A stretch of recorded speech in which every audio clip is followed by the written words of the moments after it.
Hello மக்களே! இன்னைக்கு பார்க்க போறது என்னன்னா, வாஷிங் மிஷின் கிளீனர் பவுடர். நான் வாஷிங் மிஷின் வாங்கி இதுவரைக்கும் கிளீன் பண்ணதே இல்ல.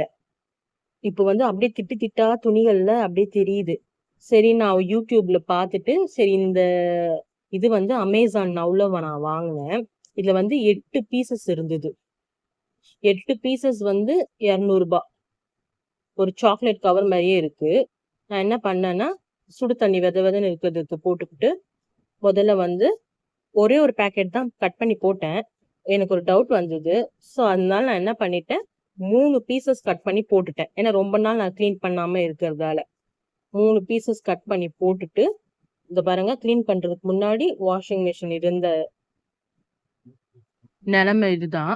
ஸோ, அதனால நான் இப்ப வந்து 3 பீசஸ் போட்டு, அதுக்கப்புறம் எப்படி அவுட்புட் வருதுன்னு பார்க்க போறேன். என்னோடது வந்து ஆட்டோமேட்டிக் தான். பட் டியூப் வந்து இந்த மாதிரி தான் செட் பண்ணி போட்டிருக்கேன். ஏன்னா அந்த ஆட்டோமேட்டிக் டியூப் ஃபுல்லா வர்றதை நாங்க செட் பண்ணல. ஸோ டியூப்ல எவ்வளவு வேணுமோ தண்ணிய போட்டுட்டு ஓட விட்டுட்டேன்.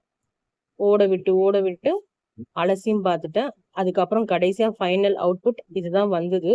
இதுக்கப்புறம் துணியை போட்டு பார்த்தாதான் அதுல அந்த திட்டு திட்டு படுதான்றது எனக்கு தெரியும். அது தெரிஞ்ச பிறகு மறுபடியும் ஒரு வீடியோ உங்களுக்கு எடுத்து நான் போடுறேன். தேங்க்யூ.